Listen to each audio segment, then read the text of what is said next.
El Ministerio de Apologética San Francisco de Sales de la Renovación Carismática Católica de Costa Rica presenta los dogmas marianos.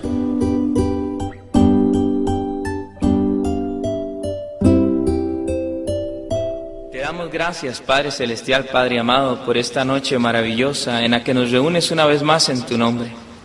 Te damos gracias, Señor, por el don de la vida, porque nos has permitido llegar, Señor, a esta formación, porque nos has permitido, Señor, perseverar en ti y amarte cada día más. Te damos gracias, Señor, por este día de trabajo, en que tal vez venimos cansados y agobiados, pero tú dices en tu palabra: venid a mí los que estén cansados y agobiados, que yo os aliviaré. Por eso venimos delante de ti, Señor, para que renueves nuestras fuerzas, para que nos des aliento de vida, para que nos des, Señor, todo lo que tú sabes que necesitamos y que muchas veces no sabemos pedir. Por eso, Señor, llénanos en esta noche de tu Santo Espíritu. Ven y asístenos, Señor. Ven y llénanos, ven y suple, Señor, toda necesidad espiritual que tengamos. Ven, Señor, con tu Santo Espíritu. Ven a llenar nuestro corazón, nuestra mente, nuestro ser. Ayúdanos, oh amado Dios, a amarte cada día más y a encontrarnos contigo cada día más a través del sacramento de la Eucaristía y a encontrarnos contigo también, Señor, a través de la oración, a través de tu palabra. Y por eso, Señor, te pedimos que nos llenes profundamente y totalmente de tu Santo Espíritu, para que podamos perseverar en esta tu iglesia, la que tú has elegido, la que tú has llamado. Señor, hoy en esta noche nos disponemos a meditar sobre la bienaventurada Virgen María. Por eso, Señor, te pedimos que nos des esa necesidad espiritual de aprender cada día más de ti, que nos des tu Santo Espíritu para proclamar y recibir tu palabra con gozo y alegría, y para que podamos ser obedientes como la Virgen María fue obediente, llenos de fe como la Virgen María fue llena de fe, y dócil a la voluntad del Padre, del Hijo y del Espíritu Santo. Amén. Muy buenas noches, hermanos. Ahora vamos a entrar propiamente a cada uno de los dogmas y vamos a meditarlos y vamos a aprender.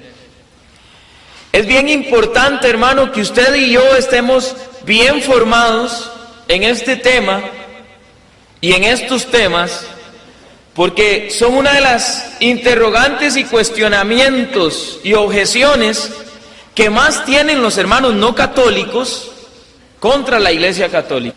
Y como vamos a ver, la gran mayoría de las objeciones que ellos tienen con respecto a la bienaventurada Virgen María parte más por la ignorancia y por el prejuicio en contra de la Iglesia que en contra de la doctrina misma, porque hay hermanos no católicos que son muy marianos.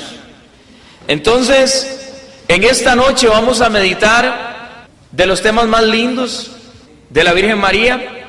Vamos a empezar por el dogma de María, Madre de Dios.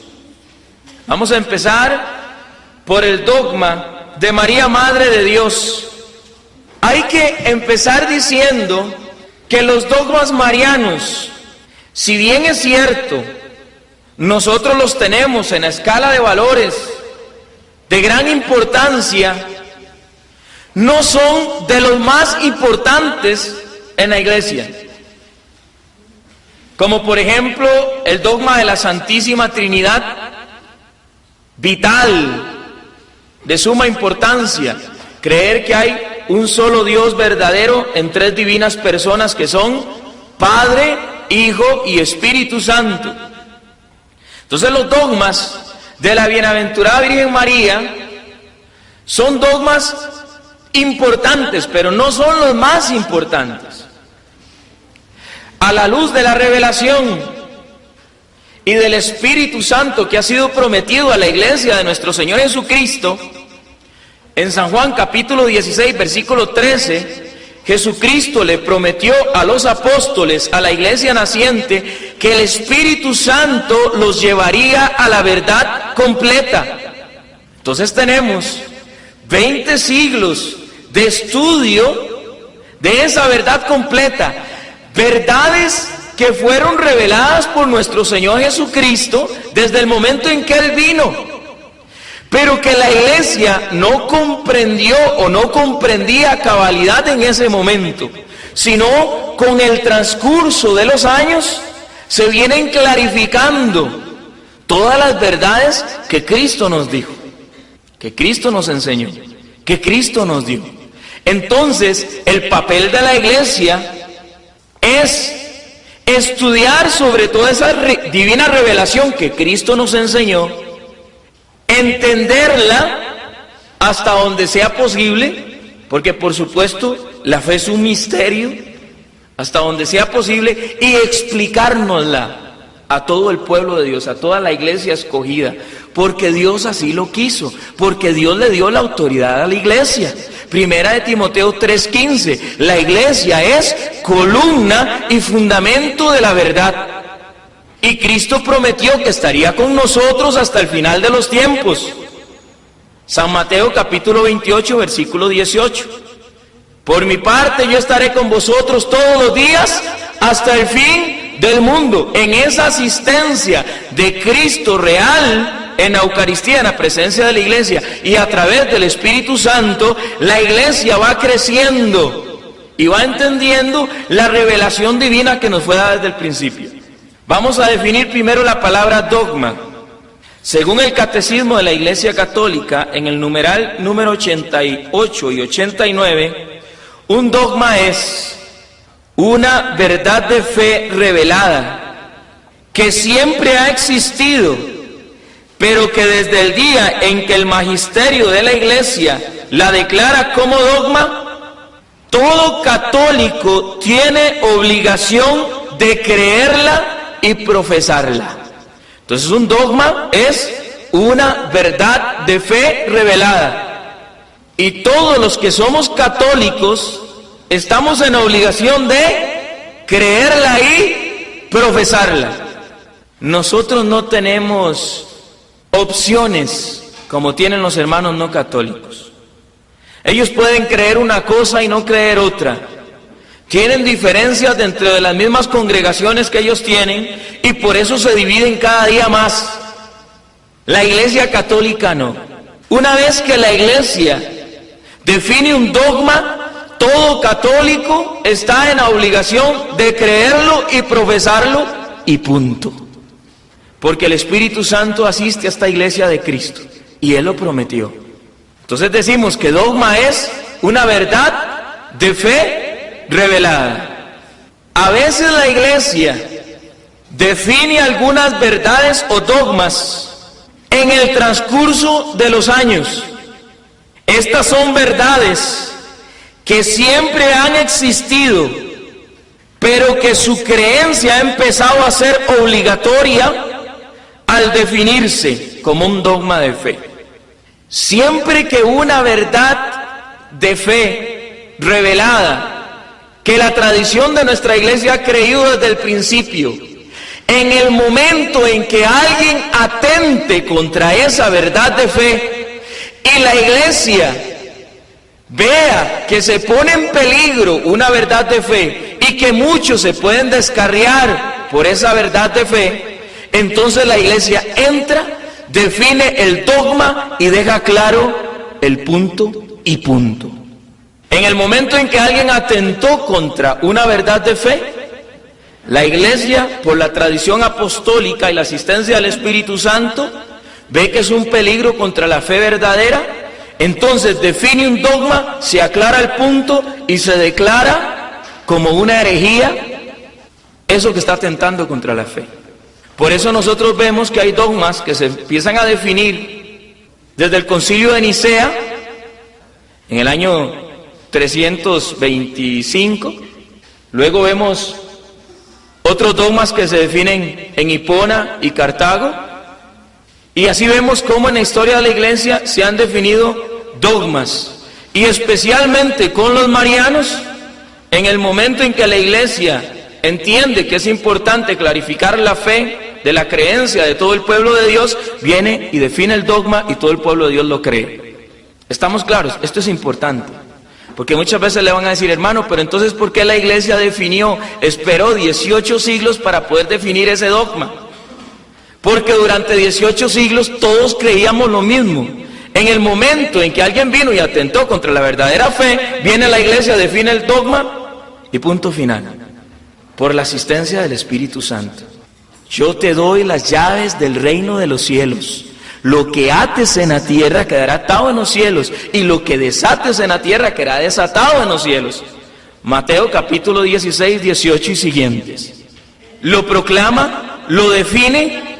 Sí. O sea, el magisterio de la iglesia, que es el Papa con todos los obispos, ¿verdad? Estudia, define el dogma, lo proclama, y quien atentó contra la fe es declarado hereje.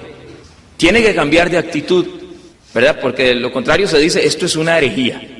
El primer dogma que vamos a ver hoy es María, Madre de Dios. Vamos a entrar en materia. Es que todo esto es importante, hermano. Hay que hacer un preámbulo para poder entrar en cada uno de los dogmas, ¿ok? Con respecto a los dogmas marianos, vamos a decir lo siguiente. Todos los dogmas marianos son una defensa de la dignidad de Cristo. Esto es bien importante. Todos los dogmas marianos son una defensa de la dignidad de Cristo. O sea, que todo dogma proclamado a la Virgen María es un dogma para darle gloria, alabanza a nuestro Señor Jesucristo. Todo lo que María ha recibido ha sido por los méritos del Padre a través de Jesucristo, o por los méritos de Jesucristo dados por el Padre. ¿Me expliqué? Muchos creen que los dogmas la iglesia los definió para proclamar que María es Dios, porque muchos hermanos no católicos creen que nosotros adoramos a María, y nosotros no adoramos a María, nosotros adoramos a Dios. Eso en la iglesia católica se conoce como el culto de la tría. La tría es un culto de adoración que se reconoce solamente a Dios, y decimos que Él es el único Dios. Nosotros no tenemos otro Dios, nada más que la Santísima Trinidad, Dios Padre, Hijo y Espíritu Santo. Y a Él y a la Santísima Trinidad le brindamos culto de adoración. Que quede claro. Entonces, a la Virgen María lo que se le rinde es un culto de veneración, es un culto de honra. Nosotros no decimos que la Virgen María es Dios, que quede bien claro, sino que nosotros lo que tenemos es un culto de honra. La llamamos bienaventurada, como la criatura más excelsa de toda la raza humana, después de nuestro Señor Jesucristo. ¿De acuerdo? Y ese culto se conoce como hiperdulía. Hiperdulía, que es un culto de honra que se brinda por encima de todas las criaturas y por encima de todos los ángeles, pero por debajo de la Santísima Trinidad. ¿Okay? Eso significa hiper, por encima de. ¿Está claro? Hiperdulía. Y el culto, que también tenemos otro culto, que le rendimos a todos los santos, que también es un culto de honra, no es de adoración, sino que es de honra. Ese culto se llama dulía. Entonces, el culto de adoración que solo se rinde a Dios, que tenemos todos los católicos, se llama el culto de latría o latria. El culto que brindamos a todos los santos se llama dulía, que es un culto de veneración, un culto de honra. Y el culto que le brindamos a la Virgen María se llama hiperdulía, o sea, por encima de todos los santos, pero por debajo de la Santísima Trinidad. ¿De acuerdo? ¿Estamos claros? Entonces, todos los dogmas marianos son cristocéntricos. Todos los dogmas marianos son cristocéntricos. O sea, son para darle honor, gloria, alabanza y adoración a nuestro Señor Jesucristo. Y todas las gracias recibidas, a la bienaventurada Virgen María, no son gracias que la Iglesia le haya dado, sino que son gracias que la misma Santísima Trinidad le ha otorgado. Esto es bien importante. La Santísima Trinidad le otorgó esas gracias a la bienaventurada Virgen María. Nosotros lo que hacemos es reconocer esas gracias que la Santísima Trinidad le dio. ¿Por qué?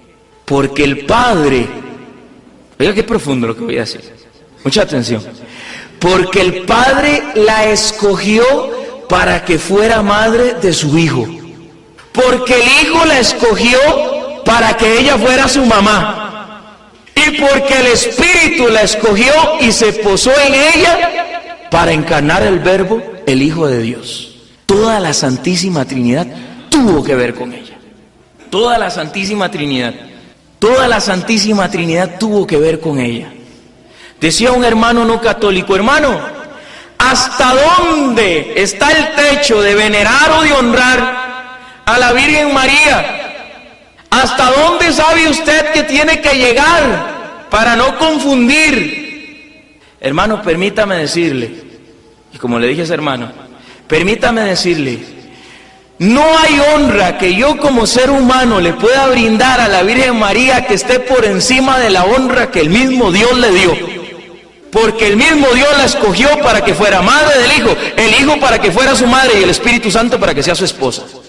¿Y qué más honra que esa? Ningún ser humano hay, ni habrá, ni hubo como la Virgen María, bienaventurada por todas las generaciones. Lucas 1:48, palabra de Dios. Bienaventurada me llamarán todas las generaciones. Bendita tú entre todas las mujeres. Y ese todas incluye todas las mujeres que han existido y existirán, y a todos los hombres también. Porque no cualquiera puede jactarse de decir: estoy embarazada del Espíritu Santo y voy a dar a luz a Dios.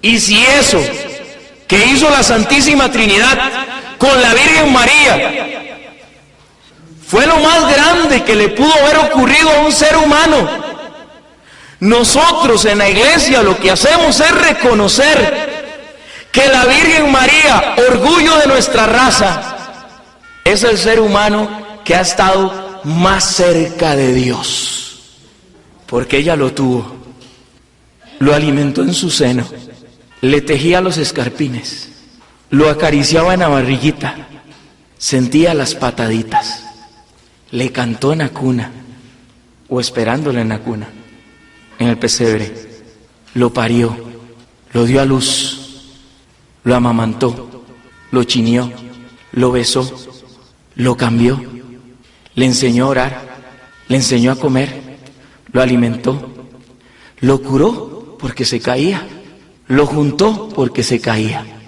Madre de Dios. Reconocer que María es Madre de Dios es lo más normal que podemos hacer nosotros como cristianos ante tan maravilloso misterio y belleza que es que Dios se haya servido de una preciosa mujer para darnos la salvación a través de su Hijo amado. Eso se merece un aplauso.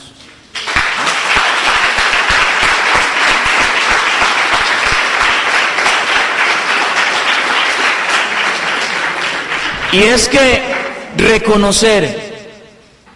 reconocer que María es Madre de Dios es lo más lógico, que usted y yo como cristianos podemos hacer. ¿Cómo, hermano? ¿Cómo se le ocurre a usted decir que María es Madre de Dios? Eso es una herejía, le dicen a uno. Eso es una herejía, decir que María es Madre de Dios. Porque María no creó a Dios, le dicen a uno. Entonces eso es una herejía. Decir que María es madre de Dios es una herejía porque significa que María existió antes que Dios. Entonces yo le decía a un hermano no católico, a ver, respóndame la siguiente pregunta. ¿Es Jesús Dios o no es Dios? Es que esa es la pregunta. ¿Es Jesús Dios o no es Dios? Entonces ya ahí no saben qué responderte. Porque si le dicen que no es Dios, no es cristiano, ya no cree en la Santísima Trinidad, se fue con todo.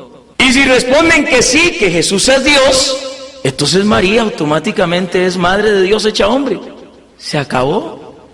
Y el dogma nunca ha dicho que María creó a Dios. ¿Qué decimos nosotros en la profesión de fe? Engendrado, no creado, de la misma naturaleza que el Padre, por quien todo fue hecho. O sea, nosotros en el dogma no decimos que María creó a Dios, sino que María engendró a Dios. Entonces yo le pregunto al hermano, hermano, ¿usted tiene mamá? Sí, hermano, claro, yo tengo mamá. ¿Tu mamá te creó o te engendró? Nuestra mamá no nos crea, nuestra mamá nos engendra. Todo por el gran misterio de Dios que es la vida, que ha querido que las madres, que las mujeres engendren vida. En ese caso, las madres ponen la parte material y Dios pone la parte espiritual, de tal forma de que nace un nuevo ser. Y entonces las madres engendran, las madres no crean, sino que participan del gran misterio de Dios de transmitir la vida. Eso es extraordinario. Entonces nosotros decimos que María engendró a Dios.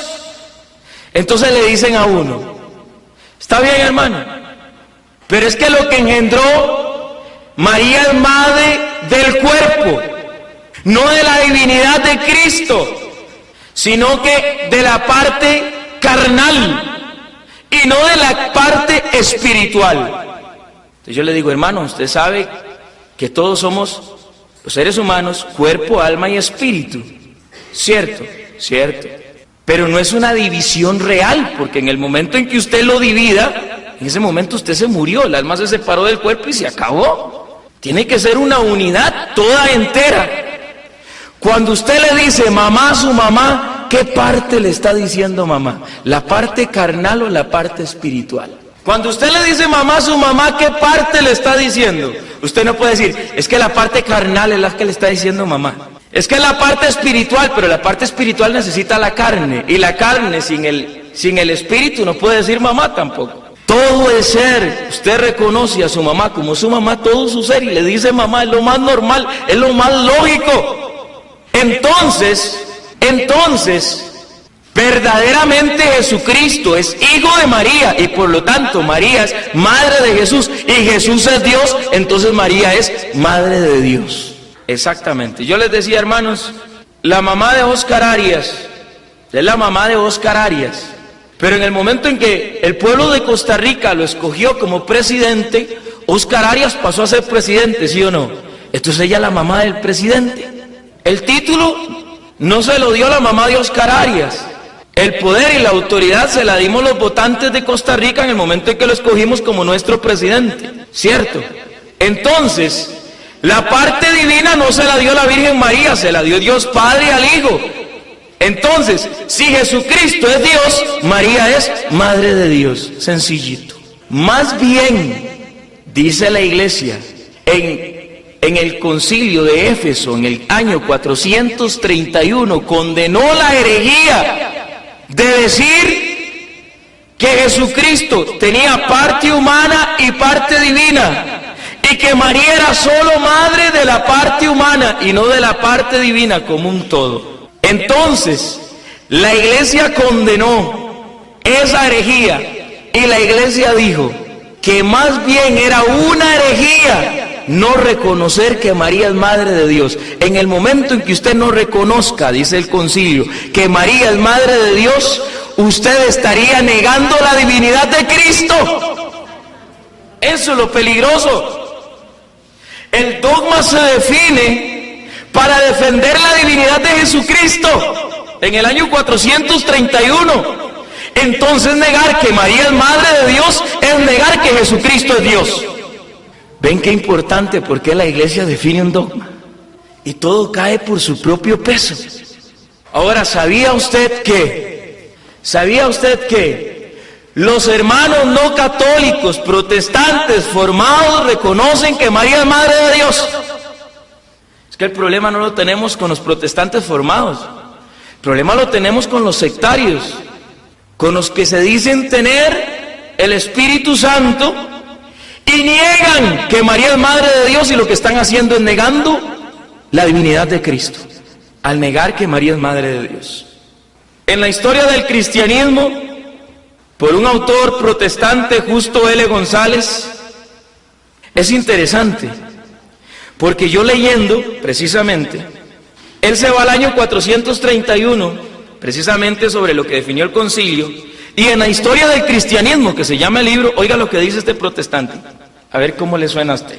El próximo episodio de las controversias cristológicas, interesante, tuvo lugar alrededor de la persona de Nestorio. Nestorio era el que estaba proclamando la herejía, quien finalmente fue condenado en el tercer concilio ecuménico que se reunió en Éfeso en el año 431. El motivo inmediato de la controversia fue el término Teotokos. Teotokos significa madre de Dios, que se aplicaba a la Virgen María. Interesante, le dice Virgen María, año 431. Teotokos, que se traduce generalmente como madre de Dios, literalmente quiere decir paridora de Dios, puesto que muchas veces a los protestantes nos parece que se trata aquí de uno de los temas que estamos acostumbrados a discutir con los católicos romanos. Conviene que nos detengamos a aclarar lo que se debatía. La controversia no era de carácter mariológico, sino cristológico. Es lo que estamos diciendo. Negar que María era madre de Dios era negar la divinidad de Cristo. Y que los dogmas marianos son cristocéntricos, cristológicos. Lo que estaba en juego no era quién era la Virgen María o qué honores se le debían, sino quién era el que había nacido de María y cómo debía hablarse de él. Continúa diciendo este hermano no católico protestante. Frente a tal doctrina, muchos, los que reaccionaron negativamente, decían: Cristo, no hay más que un acuerdo o una conjunción entre Dios y el ser humano, parte divina y parte humana. ¿Qué importancia tiene la encarnación para la salvación? Si no se puede decir que Dios nació de María, no se puede decir que Dios tampoco habitó entre nosotros. No se puede decir que Dios habló en Jesucristo. No se puede decir que Dios sufrió por nosotros. No se podía decir que Dios murió por nosotros en la cruz y nos salvó. La cristología de Nestorio parecería negar los fundamentos mismos de la fe cristiana. Esto lo está diciendo un protestante. Por supuesto que él tomó el tema de lo que la iglesia definió para hablar de todo esto, del 431. ¿Le suena protestante esto? ¿Ah? Oiga cómo concluye. Como resultado de esas negociaciones, el concilio de Cirilo, concilio de Éfeso, en Cirilo, fue declarado válido, y por tanto el título de Teotokos aplicado a María vino a ser parte de la doctrina de la iglesia y señal de la ortodoxia tanto del oriente como de occidente. Un hermano no católico que ha estudiado la historia de la iglesia, reconociendo en el 431, evangélico.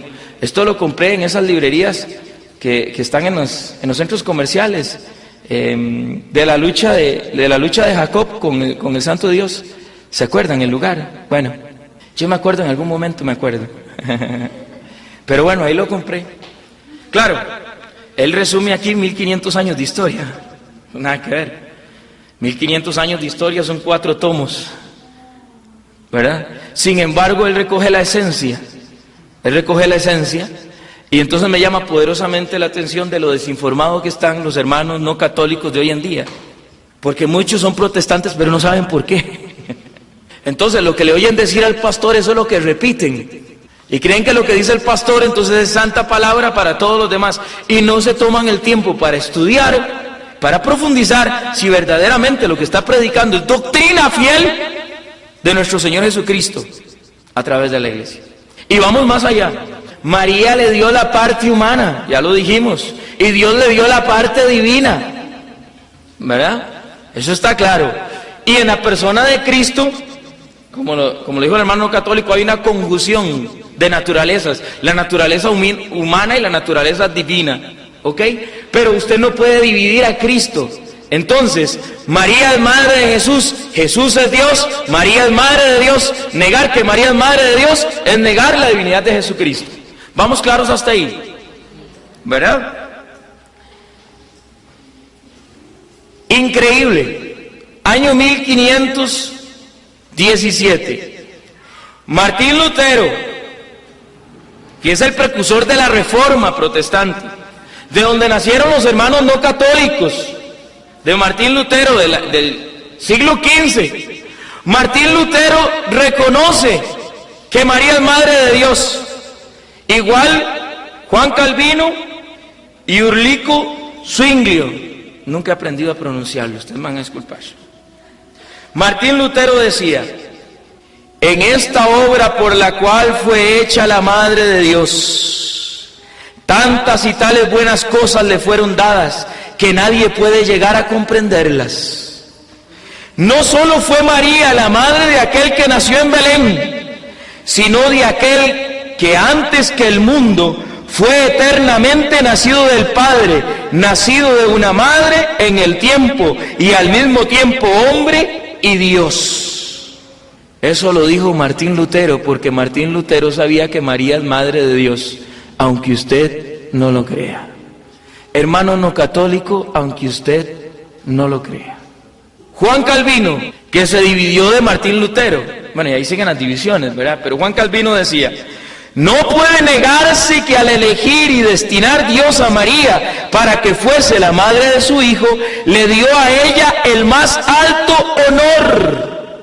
Isabel la llama a María la madre del Señor, porque la unión de la persona en las dos naturalezas es tal que ella pudo haber dicho que el hombre mortal engendrado en el vientre de María era a la vez el Dios eterno.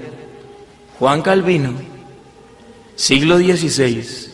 Zwinglio: a ella le fue dado lo que no pertenece a ninguna criatura, que en la carne ella portase al Hijo de Dios. O sea, que los padres de la Reforma, ¿sabía usted, hermano no católico que está escuchando el CD, que los padres de la Reforma reconocen que María es madre de Dios? Que la tradición de la iglesia reconoce que María es madre de Dios, que en el año 431 se decretó el dogma de que María es madre de Dios y que más bien es una herejía no creerlo. Estamos atentando contra la fe auténtica de nuestro Señor Jesucristo el negar tan gran verdad que la iglesia ha definido como dogma, que Jesucristo mismo enseñó en su escritura, y eso es lo que vamos a ver. Ahora vamos a la Biblia, porque ellos dicen que en la palabra de Dios no está, que en la palabra de Dios no está. Entonces vamos a empezar por el libro de Génesis. Todo eso fue apenas la introducción, ahora vamos a entrar en materia. Génesis capítulo 3, versículos 14 y 15. Por eso empezamos temprano hoy, porque hoy es de patada larga. Génesis capítulo 3, versículos 14 y 15. A mí me gusta leer desde el versículo 14. Nótese, hermano, nótese de que es desde el libro de Génesis. Nótese que es desde el libro de Génesis. Desde el momento mismo en que nuestros padres pecaron, Dios dio una profecía. Y esa profecía dice lo siguiente: entonces Yahvé Dios dijo a la serpiente, versículo 14, por haber hecho esto, maldita seas entre todas las bestias y entre todos los animales del campo. Sobre tu vientre caminarás y polvo comerás todos los días de tu vida. Versículo 15, enemistad pondré entre ti la mujer, y entre tu linaje y su linaje, o sea, entre su descendencia, entre tu descendencia y su descendencia. O sea, la descendencia de la serpiente, la descendencia de Satanás y la descendencia de la mujer. Él te pisará la cabeza mientras acechas tú su calcañar o talón. Palabra de Dios. Ella te pisará la cabeza. Es que hay varias traducciones. Hay unas traducciones muy malas que dicen le morderá el talón, pero esa no es la traducción correcta. Acechar no significa morder, porque ella le aplasta la cabeza a Satanás. ¿De cuál mujer se está hablando? Ubíquese. ¿Dónde estamos? En el paraíso. ¿Cuántas mujeres hay ahí? ¿Cuántas? Una. ¿Quién es? Eva. Y entonces le dice, enemistad pondré entre ti y la mujer. Y esa mujer no puede ser Eva, porque Eva ya había hecho amistad con la serpiente. Porque por esa amistad fue que entró el pecado al mundo. Fuimos desterrados del paraíso. Por eso estamos en este valle de lágrimas. Y esa mujer, ¿a quién se refiere? A la Virgen María. A la Virgen María. Y nótese que dice enemistad, o sea, serán enemigos. Serán enemigos.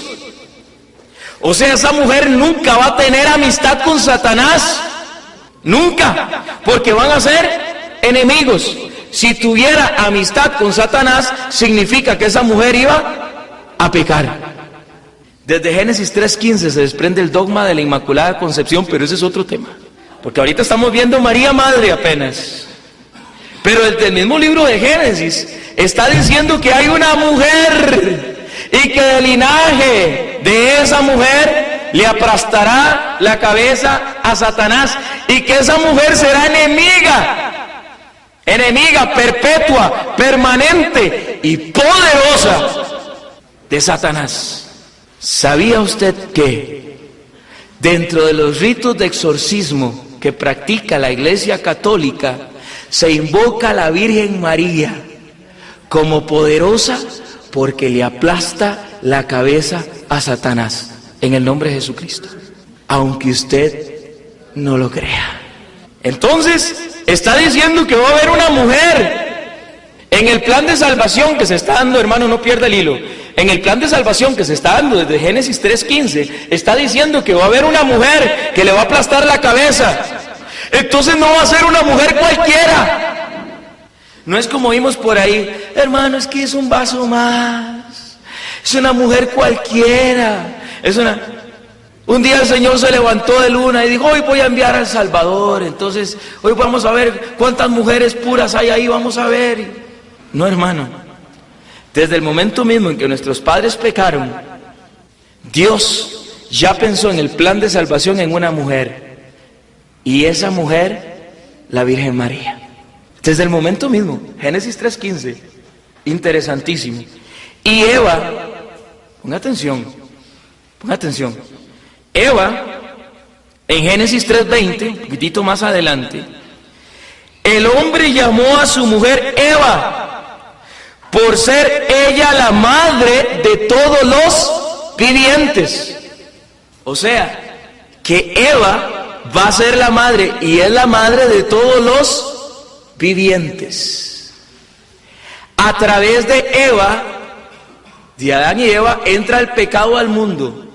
Todos los hijos de Eva tienen a través de Adán y Eva el pecado original. Nacemos con el pecado original. Entonces es necesario de que haya un nuevo Adán y una nueva Eva. Y Jesucristo es el nuevo Adán. Eso lo leemos en 1 Corintios capítulo 15 versículo 22. Apunte porque voy a leer 3 citas seguidas. En 1 Corintios 15 versículo 22. Pues del mismo modo que en Adán mueren todos, así también todos revivirán en Cristo. O sea, Jesucristo es el nuevo Adán. En Adán todos mueren, en Cristo todos toman vida. Primera de Corintios capítulo 15, versículo 45. En efecto, así es como dice la Escritura: fue hecho el primer hombre, Adán, alma viviente. El último Adán se refiere a Jesucristo, espíritu que da vida.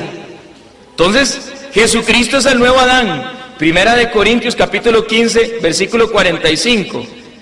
Sigo leyendo, Primera de Corintios capítulo 15, versículo 49. Y del mismo modo que hemos llevado la imagen del hombre terreno, llevamos también la imagen del celeste. Primera de Corintios capítulo 15, versículo 49. Palabra de Dios.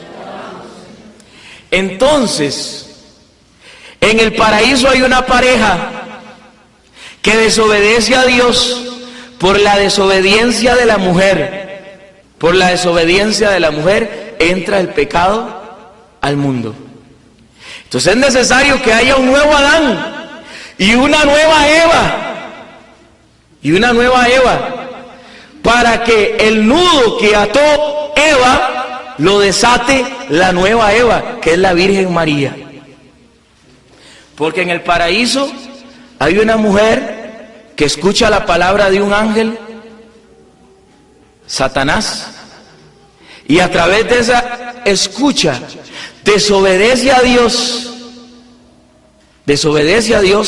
obedece al ángel Satanás, peca y entra el pecado al mundo, y a través de Eva entra la muerte a toda la raza.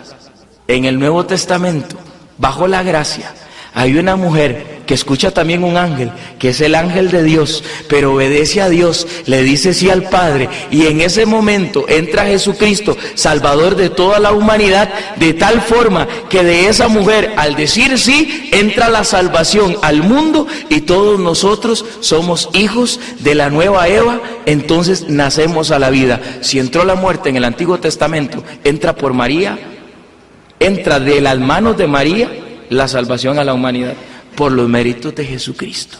¿Me expliqué? Por eso le decimos nosotros a la Virgen María, la nueva Eva. Y eso no lo digo yo, qué cosa. Y eso no lo digo yo. Eso lo dice San Justino Mártir en el año 160.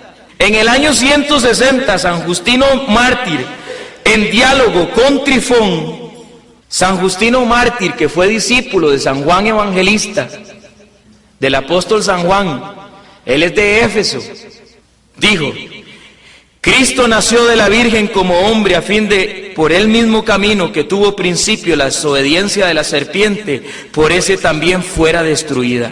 Porque Eva, cuando aún era virgen e incorrupta, importante, Eva era virgen, María virgen, ¿están viendo?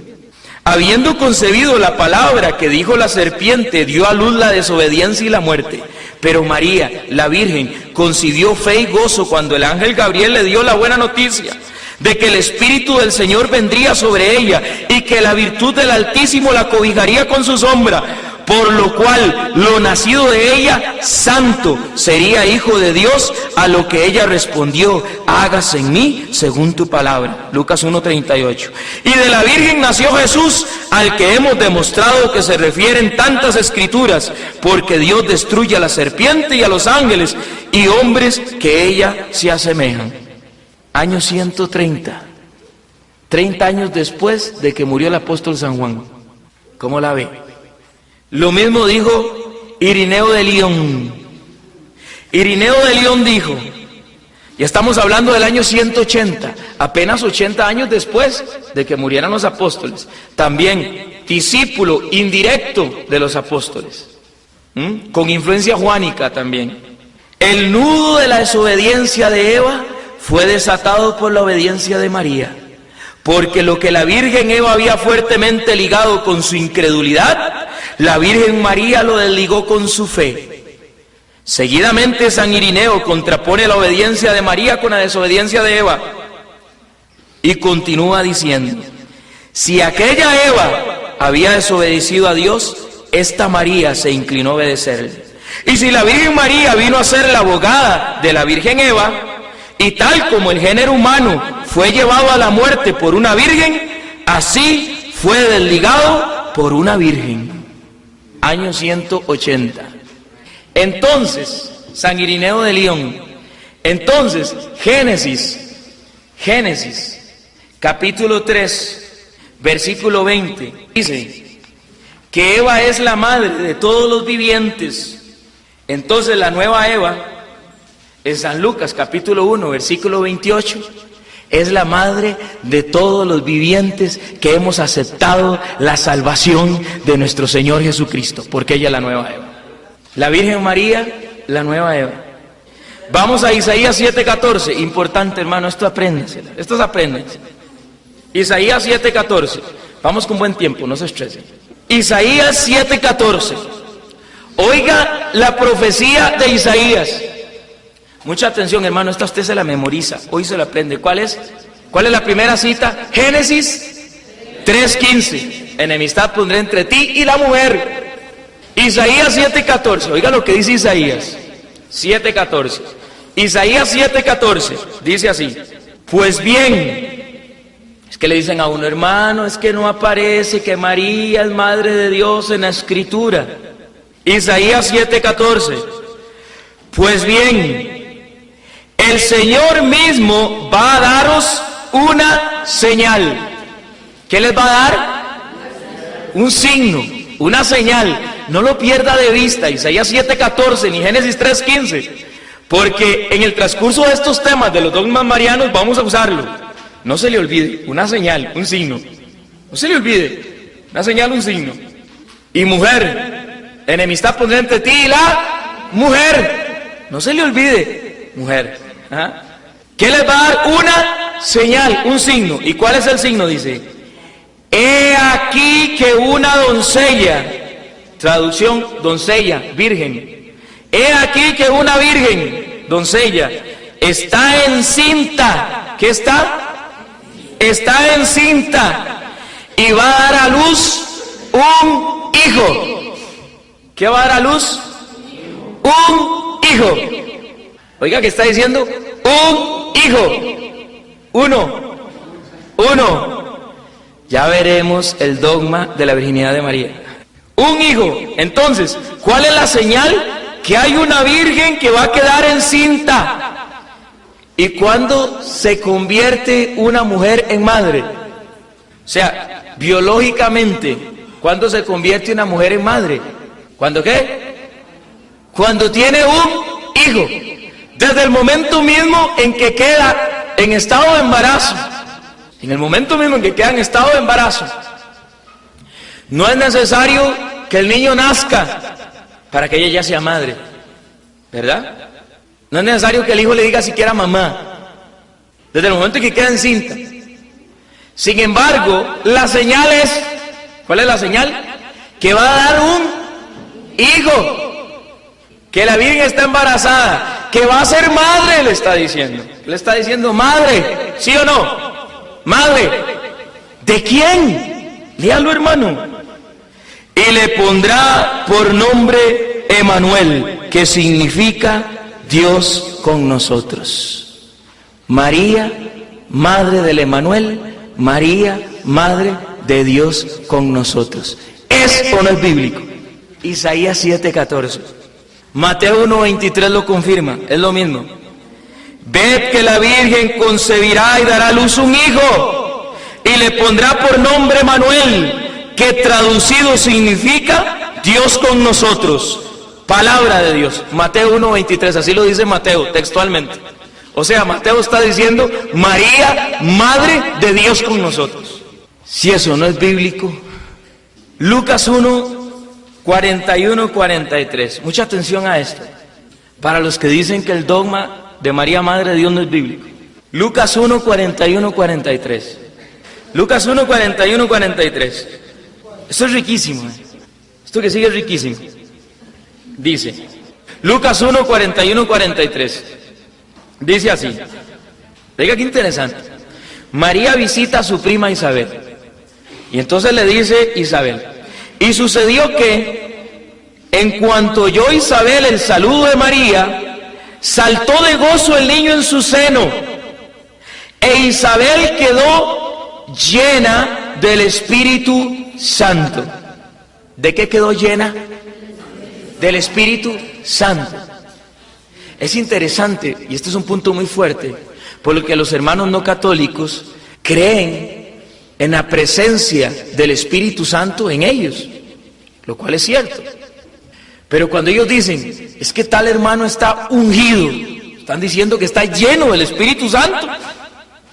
Y si ese hermano está ungido, lo que hagas del Espíritu, lo que hagan del Espíritu, porque no todo. Pero entonces dicen, hablan lenguas porque es del Espíritu, ese hermano está muy ungido, etcétera, etcétera, etcétera. ¿Verdad? Entonces, ¿qué dice?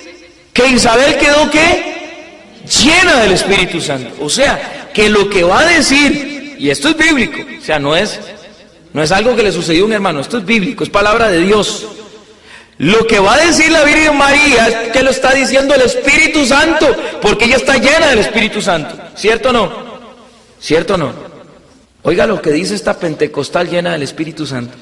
Y exclamando con gran voz dijo, bendita tú entre todas las mujeres, y bendito el fruto de tu seno. Lo primero que hizo fue alabar a la Virgen María y alabar el fruto a nuestro Señor Jesucristo. Llena del Espíritu Santo. Hay hermanos que se dicen llenos del Espíritu Santo en que no pronuncian una alabanza a la Virgen María. Y lo primero que hace Isabel, llena del Espíritu Santo, es decirle, bendita tú entre todas las mujeres. Eso es como decirle, usted a su novia, usted es la única mujer entre todas las mujeres más bella que ha cautivado mi corazón. ¿Ah? Entre todas las mujeres. Le está diciendo una alabanza, ¿sí o no? Está diciendo una alabanza. Oiga, llena del Espíritu Santo. O sea, lo que está diciendo, lo está diciendo Dios mismo en ella. Y continúa diciendo, ¿y de dónde a mí que la madre de mi Señor venga a visitarme? ¿Qué le dijo? Hay unas traducciones que dice, no, es que me faltó. Y exclamando con gran voz, o sea, a gritos, llena del Espíritu Santo, le dice, se siente indigna Isabel, su prima, y le dice, ¿de a dónde a mí que venga a verme la madre de quién? De mi Señor, o sea, la madre de Dios, palabra de Dios.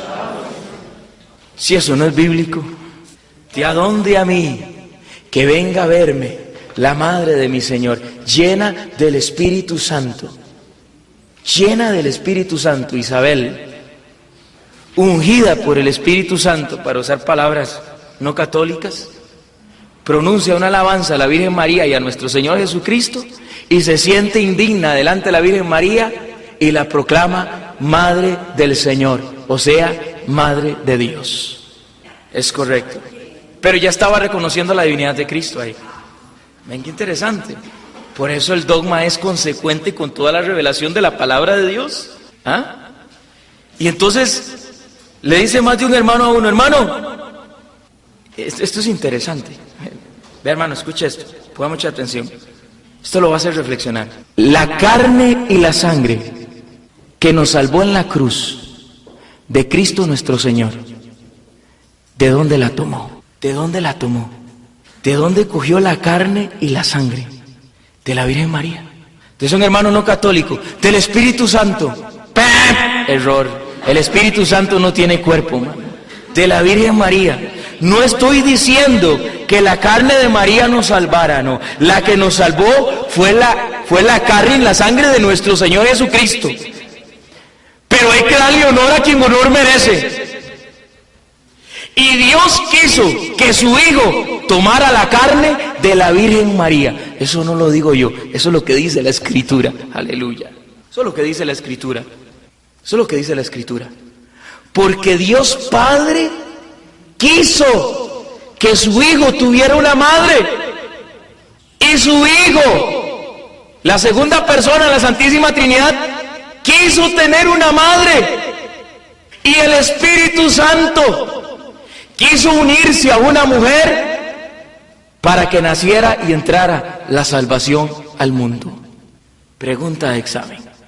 Si usted fuera Dios, Si usted fuera Dios y usted se va a escoger una madre para su hijo, el Salvador, el que usted va a enviar a la tierra, y usted tuviera el poder para crear a su mamá, ¿cómo la haría?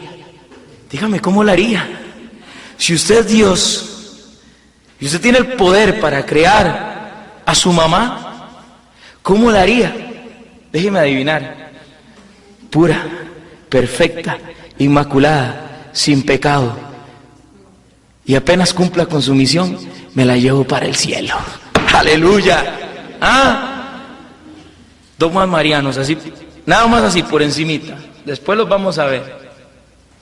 ¿Sabe qué dijo el concilio de Éfeso? Yo duré como 3 meses para entenderlo. Se los voy a tirar. Me costó. Vamos a ver si me acuerdo. Vamos a ver si me acuerdo. A ver si no quedó mal. Dice, cuando la iglesia proclamó en el concilio de Éfeso en el 431 que María era madre de Dios, dijo: si quiso y no pudo, no es Dios. Si pudo y no quiso, no es hijo.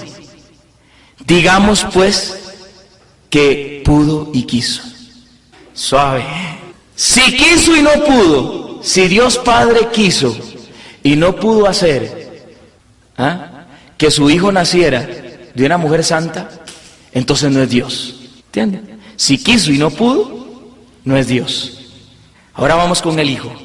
Si pudo y no quiso, no es hijo, porque un hijo quiere tener una gran mujer, una santa mujer. Digamos pues que pudo y quiso. Toma María, Madre de Dios. Año 431, concilio de Éfeso. Lléveselo de tarea y lo mastica. Eso es profundo. Ya le digo, a mí me costó, pero es maravilloso. Meterse en los misterios marianos es maravilloso. Todos los misterios marianos lo que hacen es darle la gloria a Dios, de reconocer la maravilla de lo que Dios ha hecho. Oiga, y es lo más lógico. Es lo más lógico. Vea, me pasa a mí. Llegan y ven a mis hijas o ven a mi hijo y dicen: ¡ay, qué lindas! ¡Ay, qué lindo! Y mi esposa y yo decimos: gracias. Gracias. Entonces, pero se lo están diciendo a ellas, se lo están diciendo a mis hijos, no me lo están diciendo a mí. Pero si se lo están diciendo a mis hijos, como que me lo estuvieran diciendo a mí, porque yo lo hice, y mi esposa lo hizo. Entonces nosotros decimos gracias. A mí me hace gracia, porque a las mamás especialmente uno le dice a los hijos: ¡ay, qué linda! Y la mamá responde: muchas gracias. No, señora, un momentico, yo le estoy diciendo a su hija. No, las mamás dicen muchas gracias, porque nosotros lo que estamos haciendo es reconocer la belleza de los hijos. Y automáticamente y lógicamente la madre recibe alabanza, recibe honra. Igual Dios, cuando nosotros le decimos a la Virgen María: bienaventurada, preciosa, Madre de Dios, automáticamente Dios dice: muchas gracias, yo eso lo hice. Es la obra maestra del Padre. En la plenitud de los tiempos, dice Gálatas 4:4, vamos a leerlo, hermano. Oiga lo que dice Gálatas 4:4. Oiga lo que dice Gálatas 4:4. Pero al llegar la plenitud de los tiempos, o sea, el momento óptimo, el momento pleno, el momento indicado, no era cualquier momento, el momento indicado, al llegar la plenitud de los tiempos, envió Dios a su Hijo. Y dice San Pablo en Gálatas: nacido de mujer. ¿Nacido de qué?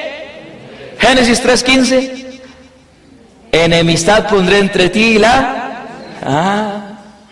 nacido de mujer en la plenitud de los tiempos, nacido bajo la ley para rescatar a los que estaban bajo la ley y para que recibiéramos la filiación adoptiva, palabra de Dios. O sea, unas versiones dicen: para que recibiéramos el ser hijos de Dios, automáticamente hermanos de Jesucristo, porque Jesucristo dice que todos somos hermanos, hijos de un mismo Padre, automáticamente hijos de una misma madre.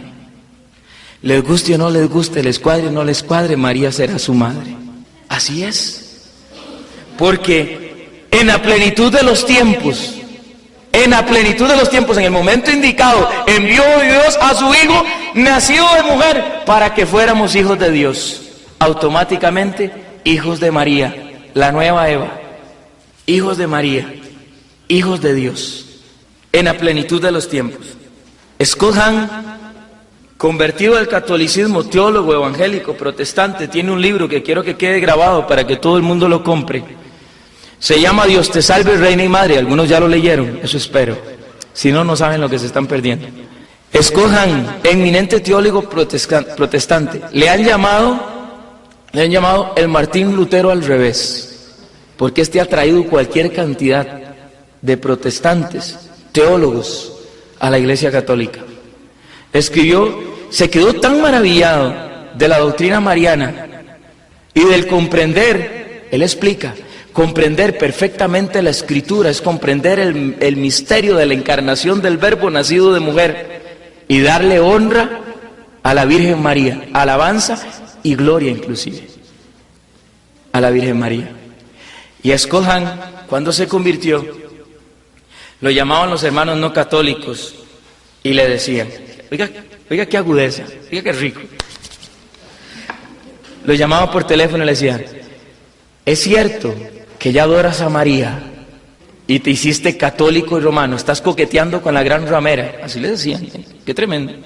Entonces, él le respondió, vamos hermano, usted sabe que la Iglesia Católica no adora a María. Nosotros reconocemos la grandeza de aquella madre que es nuestra madre.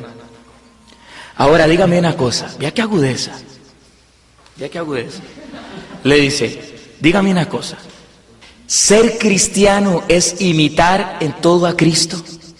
Sí. Ser cristiano es brindarle gloria, honor y honra a todo lo que Cristo le brindó. Honra, honor y gloria. Sí. Eso es ser cristiano. Ahora dígame una cosa, ¿Jesucristo pegó? El hermano no católico le dijo, no, claro que no. El libro de los Hebreos dice que en todo fue semejante al hombre excepto en el pecado. Entonces Cristo no pecó. ¿Cuál es el cuarto mandamiento de la ley de Dios? Honrar a padre y madre. Entonces significa que si ser cristiano es imitar en todo a Cristo y Cristo le brindó perfectamente honra y gloria a su Padre, como le brindó perfectamente honra y gloria a su Madre, porque no pecó, entonces significa que si imitar en todo a Cristo, usted tiene que brindarle la misma honra y la misma gloria que le brindó nuestro Señor Jesucristo a María Santísima. Usted y yo estamos obligados a brindarle la misma honra y la misma gloria a María Santísima, Madre de Jesús y Madre nuestra. Extraordinario, extraordinario. Es así, es lógico. Es brindarle honra y gloria. Hay algunos hermanos que se han atrevido a decir, hermano, es que Jesús no tomó la carne de María, sino que apareció ahí la carne, apareció, no sé cómo, no sé cómo. Porque hasta donde yo sé, para que alguien nazca, es la unión de un espermatozoide con un óvulo. ¿Ah? Entonces el Espíritu Santo fecundó el óvulo. Y entonces el óvulo se fue nutriendo. El embrión de nuestro Señor Jesucristo se fue nutriendo de la sangre y de la carne de María Santísima para tomar forma humana. La Iglesia Católica lo entiende perfectamente, por eso nosotros rezamos el Ángelus, el misterio de la encarnación, nos fijamos en el misterio de la encarnación. Y oiga lo que dice el evangelista San Juan, en Primera de Juan capítulo 4, versículo 3. ¿Querían textos marianos? Primera de Juan capítulo 4, versículo 3. Oiga lo que dice, oiga qué tremendo lo que dice. Primera de Juan, no es el Evangelio de San Juan, primera carta del apóstol San Juan. Capítulo 4, versículo 3. Oiga lo que dice San Juan, oiga. Queridos, no os fiéis de cualquier espíritu, sino examinad si los espíritus vienen de Dios. Oiga, ¿qué dice? No os fiéis de cualquier espíritu, sino examinad si los espíritus vienen de Dios. pues muchos falsos profetas han salido al mundo. Podréis reconocer en esto el Espíritu de Dios. ¿En qué lo reconoceréis? Mucha atención. Podréis reconocer en esto el Espíritu de Dios. Todo espíritu que confiesa a Jesucristo venido en la carne es de Dios, palabra de Dios. O sea, todo aquel que reconozca a Jesucristo el Salvador venido en la carne, o sea, en la encarnación del Verbo, o sea, que tuvo una madre y que tomó carne de la Virgen María, tiene el Espíritu de Dios. Así que todo hermano que confiese y que quiera, como hay más de uno, que hubiera deseado que nuestro Señor Jesucristo cayera del cielo a los 30 años, se equivoca. Ese Señor Jesucristo tiene una historia, y la historia comienza en el momento en que aquella preciosa mujer dijo: he aquí la esclava del Señor, hágase en mí según su palabra. Y el Verbo de Dios se hizo carne y habitó entre nosotros para la salvación del mundo. Démosle un aplauso al Señor.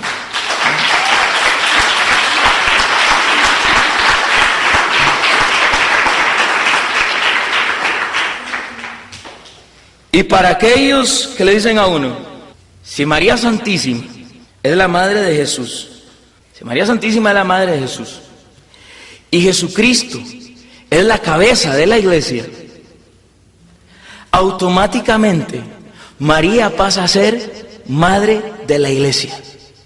Así que todo aquel que se diga cristiano y que pertenezca a la iglesia de Jesucristo deberá reconocer que María es madre de Jesús, automáticamente madre de la iglesia, automáticamente madre suya y madre mía.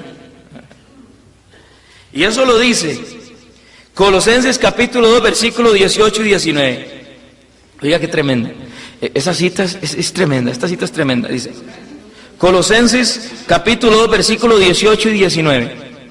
Todo esto es sombra de lo venidero, pero la realidad es el cuerpo de Cristo. ¿Qué es la realidad? Dice, todo eso es sombra de lo venidero, pero la realidad, ¿qué es? El cuerpo de Cristo. Él es también la cabeza del cuerpo. Él es la cabeza del cuerpo de la iglesia. O sea, el cuerpo de Cristo es la iglesia. El cuerpo místico de Cristo es la iglesia. Cristo es la cabeza y nosotros somos el cuerpo. Él es el principio, el primogénito entre los muertos, para que sea el primero en todo, en lugar de mantenerse unido a la cabeza, de la cual todo el cuerpo, por medio de junturas y ligamentos, recibe nutrición y cohesión para realizar su crecimiento en Dios. Palabra de Dios. O sea, todo el cuerpo está unido a la cabeza.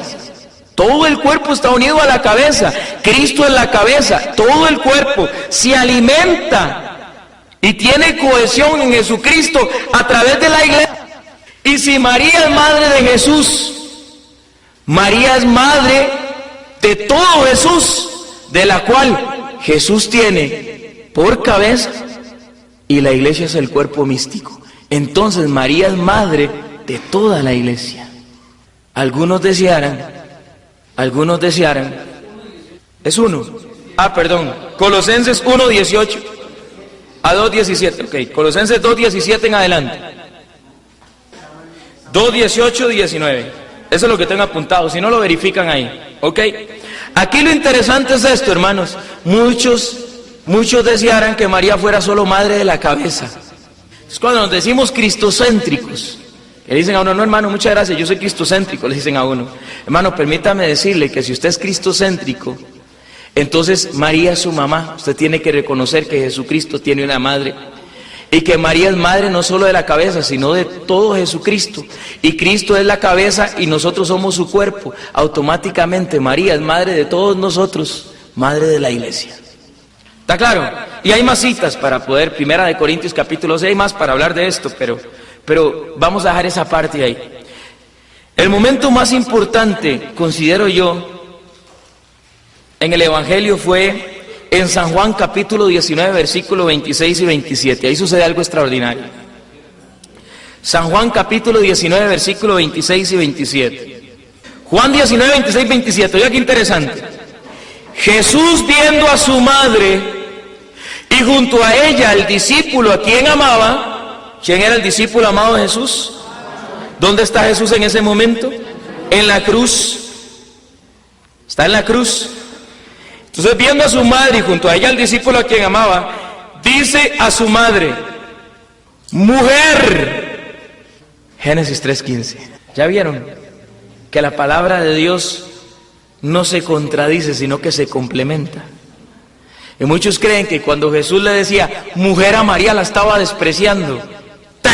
Error, no la estaba despreciando, porque si la estuviera despreciando estaría incumpliendo el cuarto mandamiento, significaría que Jesús pecó.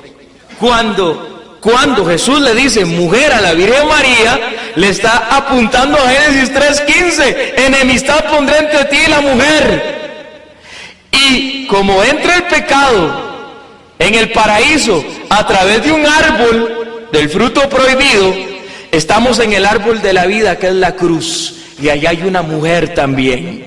Él está citando Génesis 3:15, está poniendo el marco y le está confirmando como la nueva Eva, madre de todos los vivientes que nacerán, a partir de ese momento en el cual Cristo entrega su vida.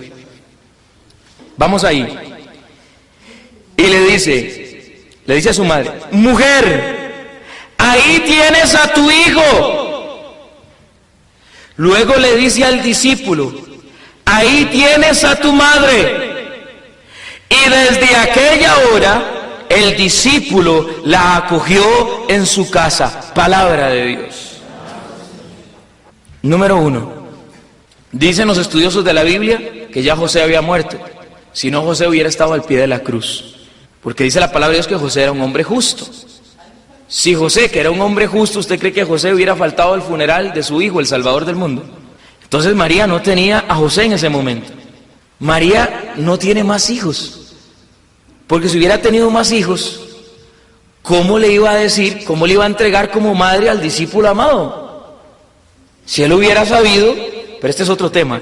Este es otro tema, porque él hubiera sabido de que automáticamente la Virgen María hubiera quedado con alguno de sus hermanillos. Oiga, estamos hablando, ¿a qué edad murió Jesús? 33 años. En aquel tiempo no había métodos anticonceptivos. Entonces mínimo hubieran habido como 5, 6 a 8 huilas. Y hubieran sido así. Mi mamá tuvo a mi hermano, un año después vine yo. 2 años después vino otro, 2 años después otro, y después otro. Nosotros somos 8. Entonces la Virgen María, que era una mujer fértil, hubiera tenido más hijos, hubieran estado al pie de la cruz, y Jesús no hubiera tenido que entregársela al discípulo amado. Pero ese es otro tema. Ese es el de la Virgen María, cuando vayamos a ver la virginidad de María. Aquí lo interesante es, bueno, María está sola, ok.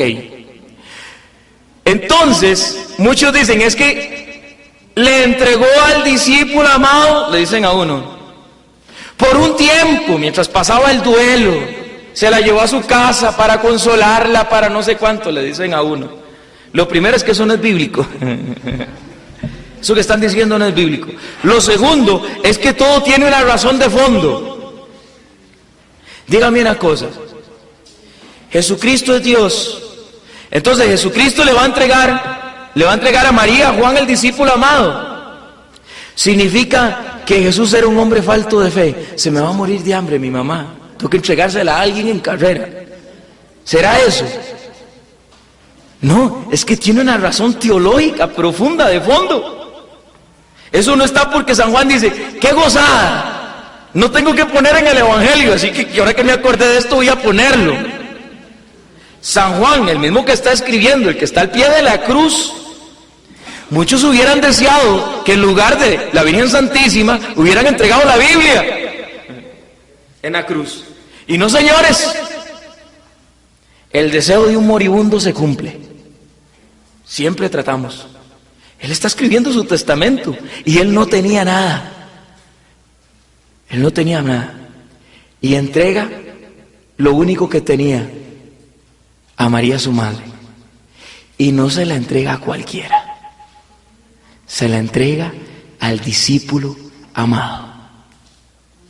Y si usted quiere ser discípulo amado, usted va a aceptar, al igual que Juan, a María como madre y se la va a llevar para su casa.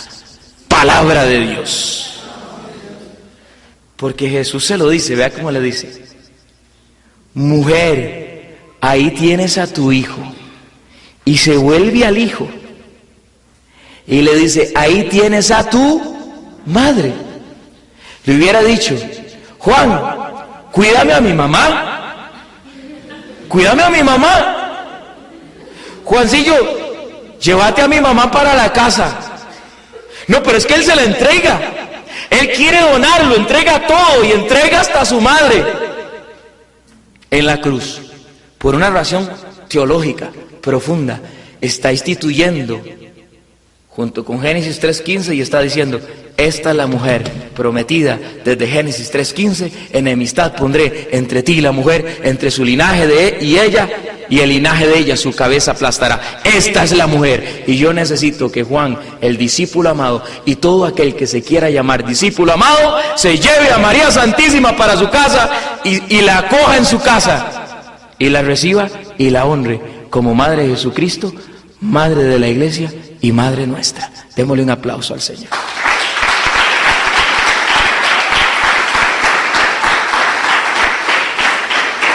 Y rápidamente, para concluir, y rápidamente, Proverbios 31:30, engañosa es la gracia, vana la hermosura, la mujer que teme a Yahvé, esa será alabada. Proverbios 31:30.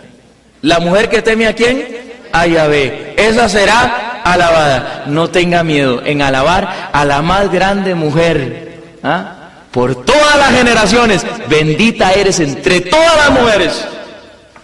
Así que no tenga miedo de alabar a la Virgen María. Lucas 1:48, la Virgen María lo profetizó: porque ha puesto los ojos en la humildad de su esclava. Por eso desde ahora todas las generaciones me llamarán bienaventurada. Lucas 1:48. ¿Cuál es la única iglesia que por más de 2000 años, por más de 20 siglos, ha llamado siempre bienaventurada a la Virgen María? No del siglo XV para acá, hermanos. Y aún así, ellos no la llaman bienaventurada. Evitan predicar de María. Por supuesto, el que no está formado. El católico no, perdón, el protestante no formado. Todas las generaciones me llamarán bienaventurada. Yo le decía a un hermano no católico: a ver, hermano, cumplamos Lucas 1:48. A ver, diga: bienaventurada Virgen María. Bienaventurada Virgen María. Otra vez, hermano: bienaventurada Virgen María. Bienaventurada Virgen María. Otra vez, hermano: bienaventurada Virgen María. Bienaventurada Virgen María. Ahora vaya, dígaselo a su esposa. Ahora vaya, dígaselo a sus hijos, a sus primos, a sus tíos, a todo el que usted conozca, porque todas las generaciones le llamarán bienaventurada. Y eso lo cumplimos en la Iglesia Católica, para la gloria del Padre, del Hijo y del Espíritu Santo.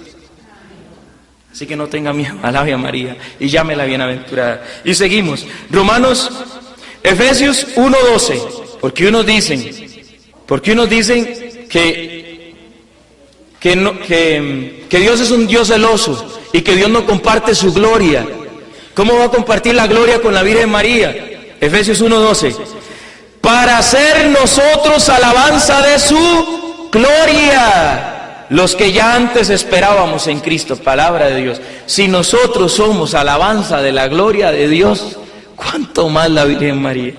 Romanos 13:7, oiga qué lindo lo que dice: dad a cada cual lo que se debe, a quien impuestos, impuestos, a quien tributo, tributo, a quien respeto, respeto, a quien honor, honor. Palabra de Dios. Entonces, ¿qué dice San Pablo en Romanos 13:7? Al que tenga honor hay que darle honor. Y la Virgen María tiene el honor de ser la Madre de Dios. Y eso no hay nadie que se lo pueda quitar. Romanos 13:7. Filipenses 4:8. Por lo demás, hermanos, todo cuanto hay de verdadero, de noble, de justo. Filipenses 4:8. Oiga, por lo demás, hermanos, todo cuanto hay de verdadero, de noble, de justo, de puro, de amable, de honorable, todo cuanto sea virtud y cosa digna de elogio, todo eso tenedlo en cuenta. Otras versiones dice, en todo eso pensad, en todo eso meditad. O sea, reflexione, medite sobre todo en lo que hay verdadero, noble, justo, puro, amable, honorable, con virtud y digna de elogio. Dígame quién más que la Virgen María. En eso meditad. En eso meditad. Colosenses, 1 de Corintios capítulo 12, versículo 26. Dice, si sufre un miembro, está hablando del cuerpo místico de Cristo en 1 de Corintios capítulo 12. Me van a disculpar, hermanos, porque si no, no termino el tema. Si sufre un miembro, todos los demás sufren con él. Si sufre un miembro, todos los demás sufren con él. Está hablando del cuerpo místico de Cristo. Eso es así, eso es cierto. Si usted tiene una uña encarnada, todo el cuerpo está preocupado por esa uña encarnada. Y resulta que esa es la que todo el mundo maja, que es el dedo que usted precisamente siempre pega. Y entonces todo el cuerpo está atento a esa parte del cuerpo. Basta que usted tenga un dedo majado y usted lo pegue en todo lado. Y todo el cuerpo se preocupa. Entonces dice, si un miembro sufre, todos los demás sufren. Oiga, si un miembro es honrado, todos los demás toman parte en su gozo. 1 de Corintios 12, 26. Entonces, honrar a la Virgen María es honrar a todo el cuerpo místico de Cristo y por ende honrar al mismo Cristo. Y eso es lo que dice la palabra de Dios. 1 de Pedro capítulo 1 versículo 7. 1 de Pedro capítulo 1 versículo 7. A fin de que la calidad probada de vuestra fe, más preciosa que el oro perecedero que es probado por el fuego, se convierta en motivo de alabanza, de gloria y de honor en la revelación de Jesucristo. Imagínense, hermano. Si la calidad probada de nuestra fe es más preciosa que el oro perecedero y se convierta en alabanza, gloria y honor a nuestro Señor Jesucristo, ¿cuánto más la Virgen María se convierte en alabanza, gloria y honor para nuestro Señor Jesucristo?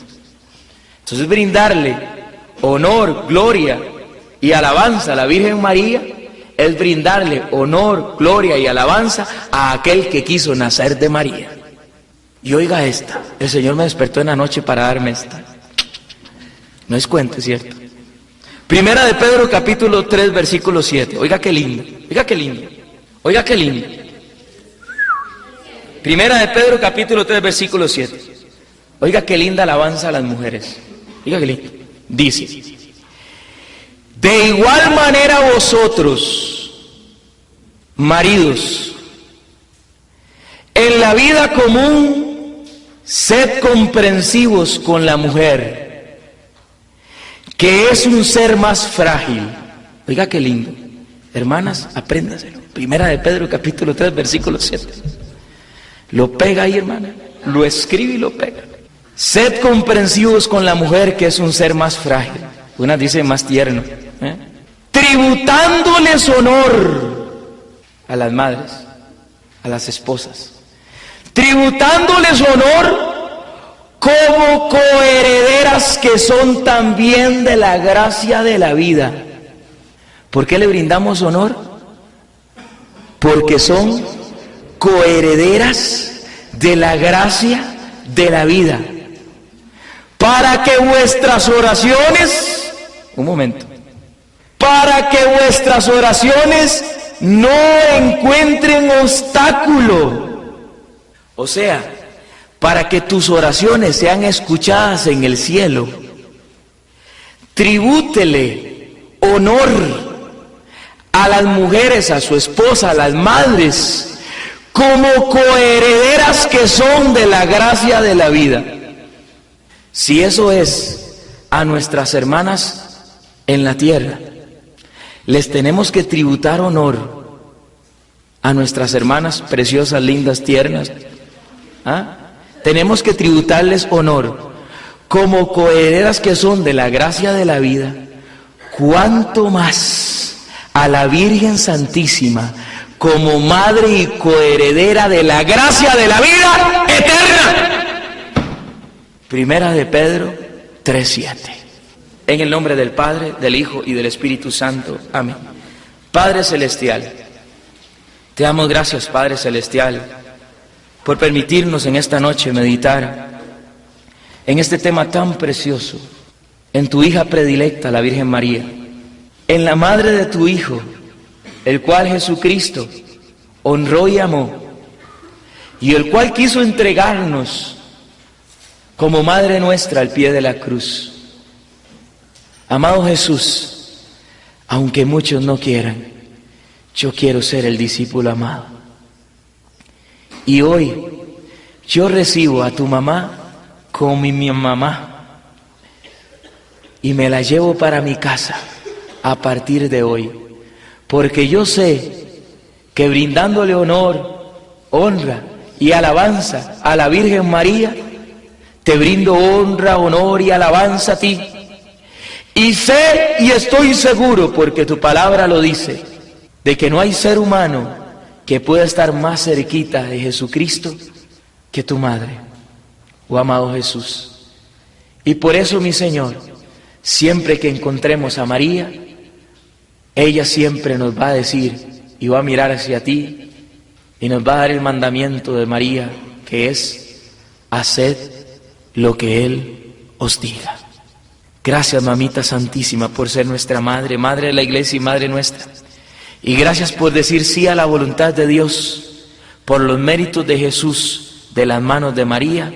Hoy, para la gloria del Padre, del Hijo y del Espíritu Santo, nos reunimos como hijos de un mismo Padre y como hijos de una misma Madre, y somos parte de la familia real, y nos alabamos y nos gozamos en la iglesia de Jesucristo, que no es una iglesia huérfana, sino que tiene la intermediación de María Santísima, nuestra Madre.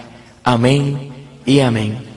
Vamos a consagrarnos a la Virgen María diciendo: bendita sea tu pureza y eternamente lo sea, pues todo un Dios se recrea en tan graciosa belleza.